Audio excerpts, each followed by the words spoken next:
I think it's important just to step back from the process and realize that it's not an event. It's not a specific event. Like you get the capital injected, you get the wire.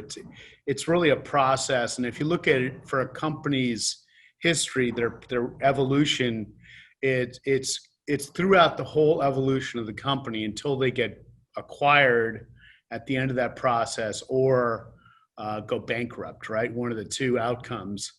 Hopefully get acquired, right? That's the idea, or continue on in perpetuity like IBM.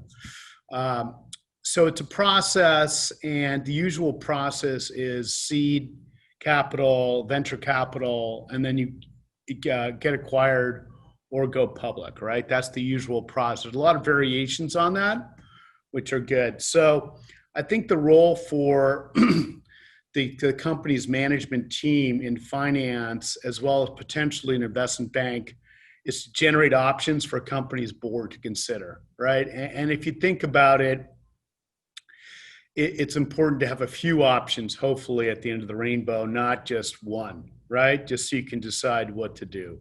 And I'll just give you a few examples of that, of generating options. So a lot of people run their seed round, they're trying to raise the first $1 million, and then they raise the $1 million, and then they start their A round. And what I always encourage people to do is to run their seed round in process with their A round, because the A round will take 6 months. So you don't want to raise your seed round and then all of a sudden run out of runway, run out of capital.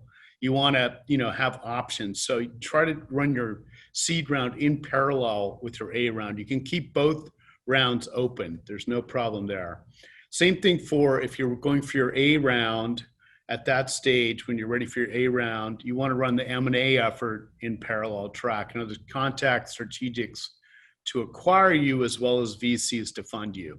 That way you have options once again. And, if you look at it, the larger companies do this all the time, right? They file an S1 to go public, which is kind of a buy signal for M&A, for getting acquired. And I'll just give you one example of this. So recent example, a couple of months ago, BigCommerce, very large e-commerce company, they were filed an S1 to go public. And before they went public, about a month before that, BigCommerce got an offer from Intuit, very large company, obviously, for $1.5 billion. So the board decided to go public anyways, despite this offer for $1.5 billion.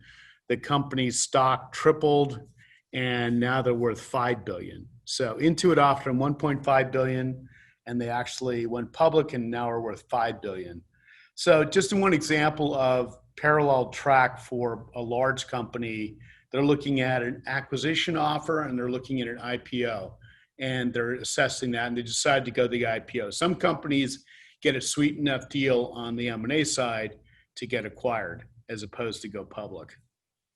So generating options is very important. In terms of the process, just very briefly, you got to look at your strategy, create an executive summary, create a management presentation, which is typically a PowerPoint, and create a target matrix with likely investment opportunities. Be prepared for a very high rejection rate. I think that's important. Process runs 4 to 6 months. If out of 100 different targets, you can get 2 or 3 offers, that is fantastic. That's typically the ratio.